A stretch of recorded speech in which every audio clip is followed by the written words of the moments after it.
Hello বন্ধুরা, আমাদের চ্যানেলে তোমাদের সকলকেই স্বাগতম।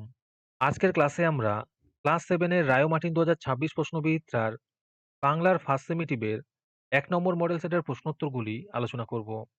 আর তোমরা যদি আমাদের চ্যানেলে নতুন হয়ে থাকো, তাহলে চ্যানেলটিকে সাবস্ক্রাইব করে পাশে থাকা বেল আইকনটি অলে প্রেস করে রেখো। তাহলে পরের ক্লাসের ভিডিওগুলি আমি আপলোড করলেই তোমাদের কাছে নোটিফিকেশন পৌঁছে যাবে। তাহলে শুরু করা যাক। আমাদের দেওয়া নোটসের ভিডিও অস্পষ্ট দেখালে তোমরা তোমাদের ইউটিউব ভিডিওর সেটিংয়ে গিয়ে কিছু পরিবর্তন করলেই তোমাদের ভিডিও কোয়ালিটি অনেক ইমপ্রুভ হয়ে যাবে। তাহলে দেখে নাও সেটিংয়ে গিয়ে তোমরা কি কি পাল্টাবে। প্রথমে তোমরা তোমাদের ইউটিউব ভিডিওর ডান দিকে দেখবে এই ছবিটা, এটা হচ্ছে সেটিং। এখানে ক্লিক করবে। তারপরে তোমরা কোয়ালিটিতে ক্লিক করবে। এইখানে ক্লিক করার পরে তোমরা ক্লিক করবে অ্যাডভান্সডে গিয়ে। এইখানে ক্লিক করার পরে তোমরা যাবে 720p 60, এইখানে ক্লিক করবে। এইখানে ক্লিক করার কিছুক্ষণ পরেই তোমরা দেখবে তোমাদের ভিডিও কোয়ালিটি আগের তুলনায় অনেক ভালো হয়ে গেছে। ১ নম্বরে আছে ঠিক উত্তরটি বেছে নিয়ে লেখো। যেকোনো দুটি করতে বলেছে। ১ নম্বর প্রশ্ন হলো, কুতুবের আলো জ্বলে পঞ্চম তলে। দ্বিতীয় প্রশ্ন হলো, গণেশবাবু কলকাতার সায়েন্স কলেজে পড়াতেন মাইক্রো ইলেকট্রনিক্স। তৃতীয় প্রশ্ন হলো, ইউক্যালিপটাস গাছের ছবিটা দেখেও খুব প্রশংসা করলেন মাস্টারমশাই। তারপরে ২ নম্বরে আছে নিচের প্রশ্নগুলির খুব সংক্ষেপে উত্তর দাও। যেকোনো দুটি করতে বলেছে। ২ এর ১ নম্বর প্রশ্ন হলো, কে অশোক স্তম্ভকে দিল্লি নিয়ে এসেছিলেন? এর উত্তর হবে ফিরোজ শাহ তুগলক। দ্বিতীয় প্রশ্ন হলো, ২১শে ফেব্রুয়ারিকে সমর্থন করতে হলে কি করতে হবে? এর উত্তর হবে ২১শে ফেব্রুয়ারিকে সমর্থন করতে হলে ২১শে ফেব্রুয়ারি এ তাৎপর্য বিষয়ে আমাদের সচেতন থাকতে হবে। বছরের শুধু একদিন নয়, সারা বছর ধরেই। তৃতীয় প্রশ্ন হলো, শিল্পী রামকিঙ্কর রঙের প্রয়োজন কি কি দিয়ে মেটাতেন? এর উত্তর হবে গাছের পাতার রস, পাটনা বাটা শিলের হলুদ, মেয়েদের পায়ের আলতা, মুড়ি ভাজা খোলার কাঁচা ভুসিকল, এসব দিয়ে শিল্পী রামকিঙ্কর রঙের প্রয়োজন মেটাতেন। আজকের সমাধান করা মডেল সেটটির মূল্য মাত্র ৩ টাকা। তোমরা আমাদের হোয়াটসঅ্যাপ নাম্বার 7501121499 যোগাযোগ করে এই মডেল সেটটি নিতে পারো এবং পরবর্তী মডেল সেটের ভিডিও পেতে আমাদের ইউটিউব চ্যানেলটি সাবস্ক্রাইব করে রেখো এবং অ্যাডভান্স নোটিফিকেশন পেতে আমাদের হোয়াটসঅ্যাপ চ্যানেল জয়েন করতে পারো। ডিসক্রিপশনে লিংক দেওয়া রইল, তোমরা সেখানে গিয়ে আমাদের হোয়াটসঅ্যাপ চ্যানেল জয়েন করতে পারো। তারপরে ৩ নম্বরে আছে নিচের প্রশ্নগুলির উত্তর দাও। যেকোনো দুটি করতে বলেছে। এই প্রশ্নের উত্তরগুলি আমি তোমাদের দেখিয়ে দিচ্ছি। তোমরা দেখে দেখে নোট ডাউন করে নিও। ৩ এর ১ নম্বর প্রশ্ন হলো, আমি পৃথিবীকে বাঁচানোর চেষ্টা করছি। বক্তা কিভাবে পৃথিবীকে বাঁচানোর চেষ্টা করেছিল?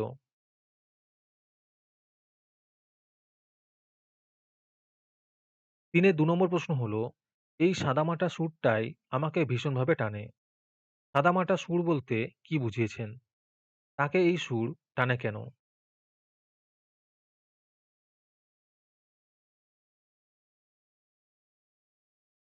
৩ এর ৩ নম্বর প্রশ্ন হলো, এগুলো সব নকল করা ছবি। কে কাকে একথা বলেছেন? নকল করা ছবি বলতে তিনি কি বুঝিয়েছেন?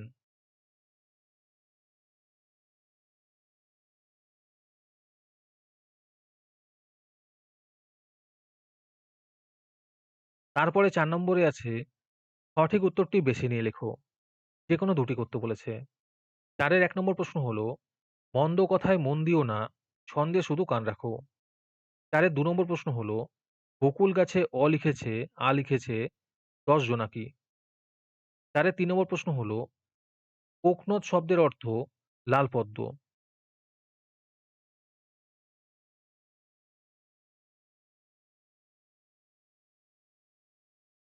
তারপরে ৫ নম্বরে আছে নিচের প্রশ্নগুলির খুব সংক্ষেপে উত্তর দাও।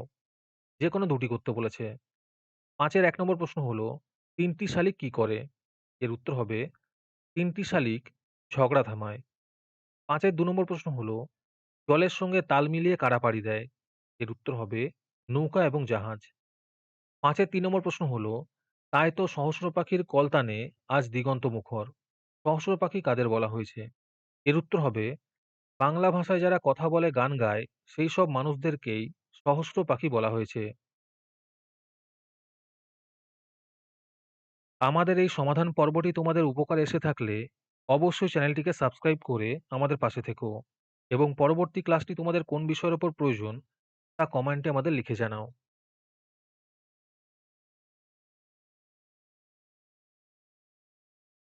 তারপরে ৬ নম্বরে আছে নিচের প্রশ্নগুলির উত্তর দাও। যেকোনো দুটি করতে বলেছে। ৬ এর ১ নম্বর প্রশ্ন হলো, কবি যখন ছবি আঁকেন তখন কি, কি ঘটনা ঘটে? উত্তরগুলি সুন্দর করে দেওয়া আছে। তোমরা একটু দেখে লিখে নিও। ৬ এর ২ নম্বর প্রশ্ন হলো, এ মিনতি করি পদে কবি কার কাছে কি প্রার্থনা জানিয়েছেন?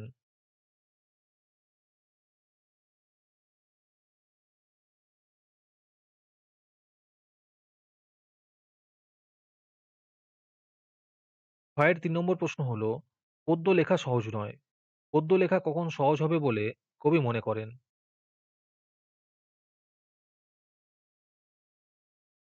তারপরে ৭ নম্বরে আছে, নিচের প্রশ্নগুলির খুব সংক্ষেপে উত্তর দাও। যেকোনো ৪ টি করতে বলেছে। ৭ এর ১ নম্বর প্রশ্ন হলো, আম্মা কে ছিলেন? এর উত্তর হবে, লীলা মজুমদারের কিশোর উপন্যাস মাকুর এক বৃদ্ধা চরিত্র আম্মা। তিনি সোনাটিয়ার পাপির ছোটবেলাকার ধাইমা। পাপি তাকে আইমা বলে ডাকতেন। সোনা ছোটবেলায় আইমা বলতে পারত না বলে আম্মা বলতো। দিদির দেখাদেখি টিয়াও আম্মা বলতো। তাতে ২ নম্বর প্রশ্ন হলো, সোনা টিয়া কেন কালিয়ার বনে যাচ্ছিল?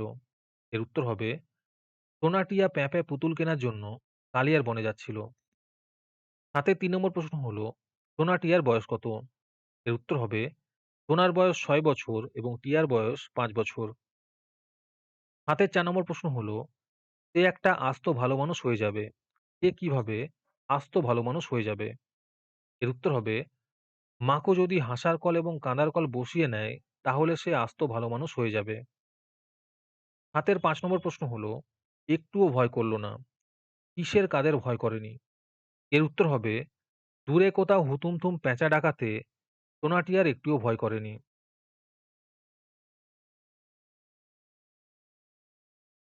তারপরে ৮ নম্বরে আছে, ঠিক উত্তরটি বেছে নিয়ে লেখো। যেকোনো ৪ টি করতে বলেছে। ১ নম্বরে আছে, দরখেয়া কি ধরনের শব্দ? এর উত্তর হবে খাঁটি শব্দ। ৮ এর ২ নম্বর প্রশ্ন হলো, প্রাকৃত শব্দ বলা হয় তদ্ভব শব্দকে। ৮ এর ৩ নম্বরে আছে, টেলিফোন ফোন এটি খণ্ডিত শব্দের উদাহরণ। ৮ এর ৪ নম্বর প্রশ্ন হলো, বন নৌকা গ্রাম কি ধরনের শব্দ? এর উত্তর হবে তৎসম শব্দ। ৮ এর ৫ নম্বর প্রশ্ন হলো, সবজি ফসল এগুলো বিদেশি শব্দের উদাহরণ। ৮ এর ৬ নম্বরে আছে, প্রাদেশিক শব্দের উদাহরণ হলো চিঠি ঠিকানা। তারপরে ৯ নম্বরে আছে, নিচের প্রশ্নগুলির খুব সংক্ষেপে উত্তর দাও। যেকোনো ৬ টি করতে বলেছে। ৯ এর ১ নম্বর প্রশ্ন হলো, বাংলা ভাষার জন্ম হয়েছে কোন ভাষা থেকে? এর উত্তর হবে প্রাকৃত ভাষা থেকে। ৯ এর ২ নম্বর প্রশ্ন হলো, চাড়াল শব্দটি কোন শব্দ থেকে এসেছে? এর উত্তর হবে চণ্ডাল শব্দ থেকে এসেছে। ৯ এর ৩ নম্বর প্রশ্ন হলো, মিশ্র শব্দ কাকে বলে? এর উত্তর হবে, তৎসম তদ্ভব দেশি বা বিদেশি শব্দের মধ্যে যে কোনো এক শ্রেণীর শব্দের সঙ্গে অপর শ্রেণীর শব্দ বা প্রত্যয়ের ইত্যাদির যোগে তৈরি যেসব নতুন শব্দ তাদেরকেই বলা হয় সংকর শব্দ অথবা মিশ্র শব্দ। ৯ এর ৪ নম্বর প্রশ্ন হলো, বিদেশি শব্দ কাকে বলে? এর উত্তর হবে, বিভিন্ন সময়ে বাংলাদেশের সঙ্গে বাণিজ্যিক, সাংস্কৃতিক ও রাজনৈতিক বা রাষ্ট্রীয় যোগাযোগের কারণে অজস্র আরবি, ফার্সি, ইংরেজ, ফরাসি, পর্তুগিজ, ওলন্দাজ, তুর্কি, চীনা, জাপানি, ধর্মীয় রুশ শব্দ বাংলা ভাষায় প্রবেশ করেছে। এই শব্দগুলিকেই আমরা বিদেশাগত শব্দ বা বিদেশি শব্দ বলে থাকি। ৯ এর ৫ নম্বর প্রশ্ন হলো, তৎসম শব্দ কাকে বলে? এর উত্তর হবে, যে সমস্ত সংস্কৃত শব্দ বাংলা ভাষায় অবিকল, অবিকৃত বা অপরিবর্তিত রূপে গৃহীত বা ব্যবহৃত হয় তাদের তৎসম শব্দ বলে। যেমন গৃহ, পিতামাতা, সূর্য, চন্দ্র ইত্যাদি। ৯ এর ৬ নম্বর প্রশ্ন হলো, তদ্ভব শব্দের উদাহরণ দাও। এর উত্তর হবে মাছ, চাঁদ, কাঠ ইত্যাদি।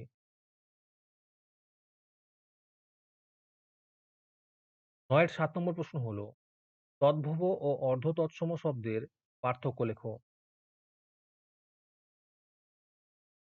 পার্থক্যটা করে দেওয়া আছে, তোমরা একটু দেখে নিও।